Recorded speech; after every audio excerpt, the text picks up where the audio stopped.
நம்ம Ashwin sweets and snacks export பண்றதுக்கு 7373041434 மற்றும் www.ashwinsweets.com கான்டாக்ட் பண்ணுங்க.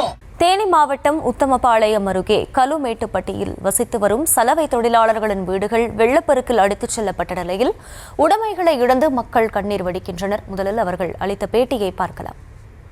உயிர் தப்பிச்சதே பெரிய விஷயமாயி போச்சு. கொஞ்சம் மிஸ் பண்ணியிருந்தோம்னு வச்சுக்கோங்க, உயிர் போயிருக்கோம். 10 நிமிஷத்துல வெளியே வந்துட்டோம். நாங்க என்ன செய்யறதுன்னு எங்களுக்கு தெரியல. இப்ப நாங்க என்ன நிலைமையில இருக்கோம்னு பாருங்க, நீங்களே பாருங்க. எங்க வீடு 6 வீடு அடிச்சுட்டு போயிருச்சு. நாங்க என்னதையும் செய்யறது தெரியல. எங்க வாழ்வாதாரமே போயிருச்சு. குடியிருக்க கூட வீடு இல்லாம நாங்க இப்ப இருக்கிறோம். நாங்க என்ன செய்யறது?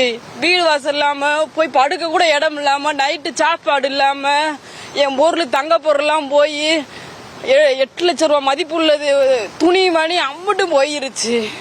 உயிர் தப்பிச்சதே நாங்க பெரிய விஷயமா இருக்குது. நைட்லாம் சாப்பிடவே இல்லை. 2 நாள் ஆச்சு நாங்க சாப்பிட்டுட்டு. கூடுதல் விவரங்களை செய்தியாளர் சத்யராஜ் வழங்க கேட்கலாம். சத்யராஜ், வணக்கம். அடிப்படை வசதிகள் கூட இல்லாமல் அங்கே மக்கள் தவிக்கும் நிலையில் அதிகாரிகளிடம் இது பற்றி முறையிடப்பட்டிருக்கா? முழு விவரங்கள் என்ன?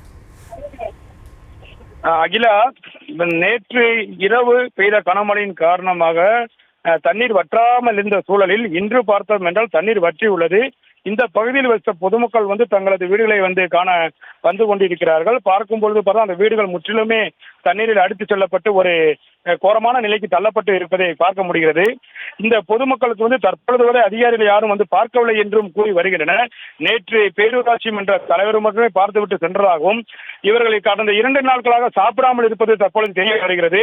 நேற்று முன்தினம் பெய்த கனமழையின் காரணமாக முல்லை பெரியாற்றில் வெள்ளப்பெருக்கு ஏற்பட்டு இந்த தொழிலாளர்கள் வாழ்ந்த வீடுகள் முற்றிலுமே தண்ணீரில் அடித்து செல்லப்பட்டது. இவர்கள் வாழ்நாள் முழுவதும் சம்பாதித்து சிறு சிறு நகைகள் வாங்கி வைத்தது கூட தண்ணீரில் அடித்து செல்லப்பட்டதாகவும், முக்கிய ஆவணங்கள் bank passbook, PAN card, Aadhaar card, ration card மற்றும் கல்வி சான்றிதழ் அனைத்துமே இந்த தண்ணீரில் அடித்து செல்லப்பட்டதாகவும் பொதுமக்கள் வேதனையுடன் தெரிவித்து வரும் சூழலை நாம் கண்களால் பார்க்க முடிகிறது.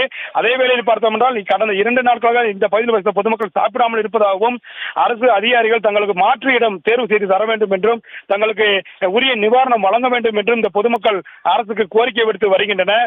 இவர்கள் வாழ்ந்த இடம் தற்பொழுது பார்க்கலாம் முற்றிலுமே சேதமடைந்து இருப்பதை காண முடிகிறது. இவர்களுக்கான ஒரு நல்ல ஒரு நிவாரணத்தை அரசு வழங்க வேண்டும் என்று தமிழக முதல்வருக்கு கோரிக்கை விடுத்து வருகின்றனர்.